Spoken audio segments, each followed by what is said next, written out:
এবার এইচএসসি পরীক্ষা একক প্রশ্নে দেশের 9টি বোর্ডে অনুষ্ঠিত হবে বলে জানিয়েছেন শিক্ষামন্ত্রী ডক্টর আনম এহসানুল হক মিলন। সকাল 10টায় বরিশাল শিল্পকলা একাডেমিতে এক সভায় একথা বলেন শিক্ষামন্ত্রী। এ সময় তিনি আরো বলেন, এবার প্রশ্নপত্র ফাঁস করা হলে এমন শাস্তি হবে যা সারা দেশ মনে রাখবে। শিক্ষকদের উদ্দেশ্যে মন্ত্রী বলেন, বর্তমান সরকার শিক্ষা বান্ধব, শিক্ষার মান উন্নয়নে তিনি গুরুত্ব দিচ্ছেন। সেক্ষেত্রে শিক্ষকদের সকল দাবি দাওয়াগুলো দ্রুতই পূরণ করা হবে।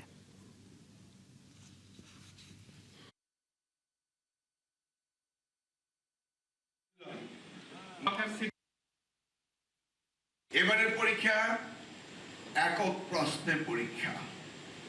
9টি বোর্ড এক প্রশ্নের পরীক্ষা দেবে। কোশ্চেন আউট হতে দেওয়া যাবে না।